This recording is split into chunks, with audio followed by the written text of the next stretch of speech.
माँ, कितना प्यारा शब्द, कितना भोला शब्द, शायद सबसे ईमानदार शब्द इस दुनिया का, माँ। क्योंकि माँ अपने बच्चे के लिए सब कुछ कर सकती है और करती है। बेटा बड़ा हो जाता है, वो माँ के लिए सोचे ना सोचे, लेकिन माँ जीवन पर्यंत अपने बच्चे के लिए सोचती है। माँ जैसा तो शायद इस दुनिया में कोई है ही नहीं।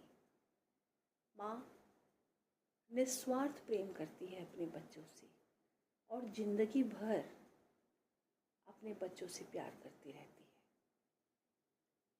लेकिन कभी कभी ऐसा लगता है कि इस दुनिया में माँ ही एक ऐसा शब्द है जो माँ है, क्योंकि माँ जैसा प्यार शायद इस दुनिया में कोई नहीं कर सकता है।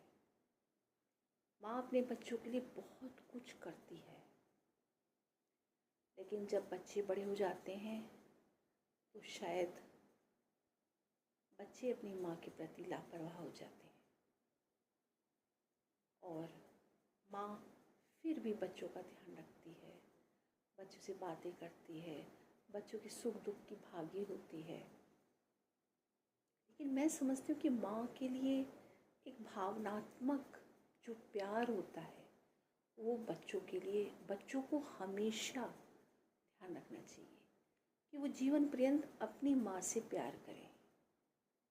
जहाँ तुम हो वहाँ माँ का आशीर्वाद है, माँ की दुआएं हैं, माँ से ही तो तुम हो।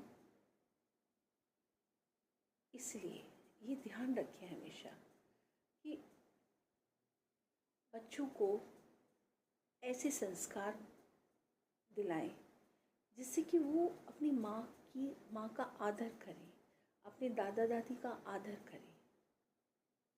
क्योंकि बच्चे को अगर हम शुरू में ही नहीं सिखाएंगे, नहीं बताएंगे, तो वो माँ बाप का आदर नहीं करेगा।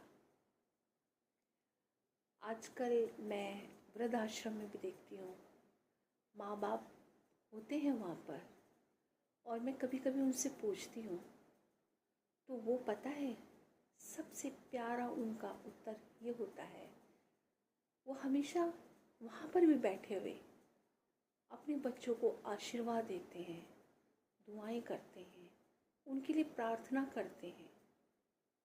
क्या बच्चे अपने माँ के लिए कभी सोचते हैं? जो दादा दादी वहाँ वृद्ध आश्रम में बैठे हैं, क्या उनके लिए बच्चे कभी